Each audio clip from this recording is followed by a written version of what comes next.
Hey, it's me. You've probably heard that everything is energy. But what if we often miss how our thoughts and feelings shape that energy? They don't just pass through us and disappear, they leave a mark. They create a kind of field around us. And this field, without us even realizing it, starts to shape how life plays out, the people we meet, the situations we find ourselves in, even how our bodies respond. It all starts with what we hold inside. When we carry a belief, true or false, it creates a pattern, a mold that life gets poured into. And once that field is active, it starts pulling things toward us that match it. That's how you can end up caught in the same kind of pain over and over, not even sure why it keeps happening. The deeper truth is you're recreating it, not out of punishment or failure, but because that's what your field is set to attract.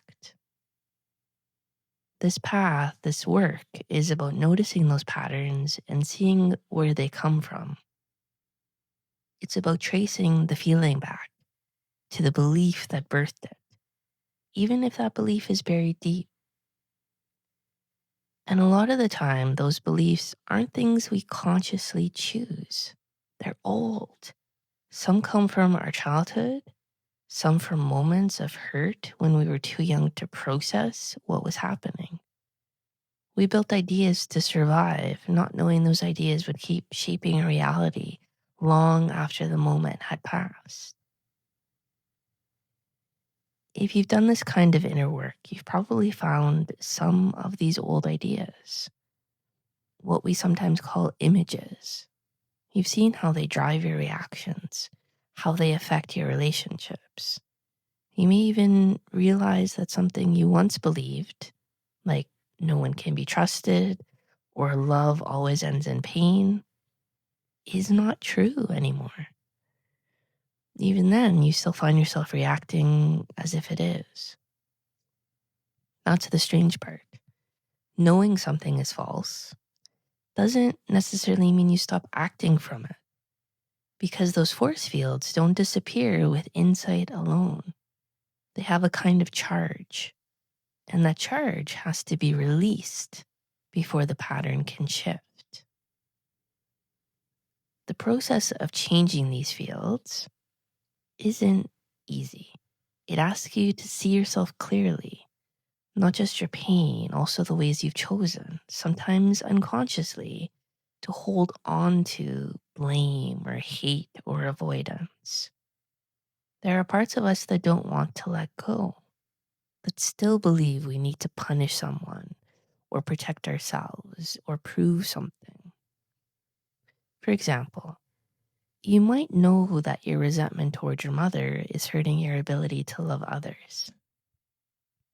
But part of you still doesn't want to let that go. You don't want to forgive. You don't want to open your heart. Not really. And even if you say you do, there's a layer underneath that's still gripping tight. It's okay to admit that. It's okay to say, part of me doesn't want to change. Because the truth is, that part needs attention too. Not to be pushed aside with fake positivity, to be faced and understood. Otherwise, you'll just be layering one lie on top of another. So, what do? Well, you start with honesty, as we often do. You let your conscious mind speak the intention for something new, not as a performance, not to override what's real. You let both voices be there, the one that wants to hold on and the one that's ready to soften. And in the middle of that tension, you make a choice, a quiet, firm choice. So you might say, I feel shut down and I want to learn how to open. Or I'm filled with blame and I'm willing to discover what's underneath it. That's enough. You're not pretending to be somewhere you're not. You're just turning gently toward the possibility of something else. There's another piece that matters here: stillness, the quiet space inside you. Not to relax or just to feel peaceful, even.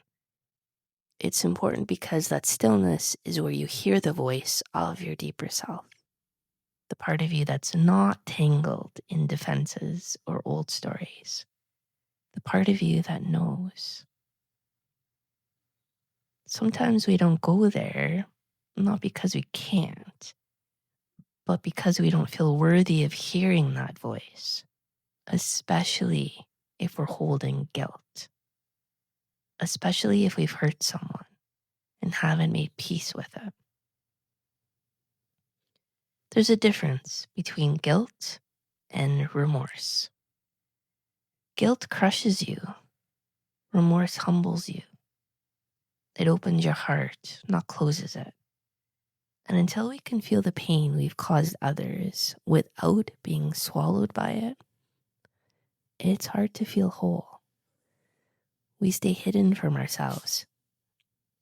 And when we do that, we block the light inside us. We think we're not worthy of peace, not worthy of joy. But we are. We always have been.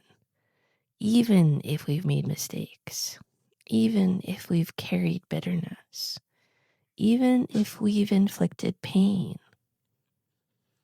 It's not about pretending those things didn't happen. It's about letting the pain of them move through you so it can turn into something else, something clean, something real. The pain you've caused and the pain you've received, they're not as different as they seem. They come from the same place. And when you really feel both, you can start to forgive yourself, others, life itself. That's how the field changes. That's how you begin to live from a new place. Not by forcing yourself to be someone you're not, by softening, by listening, by letting the part of you that wants to love, that wants to feel, that wants to live fully, have a voice. It's quiet work, and it's the most important work there is. Love you. Connect soon.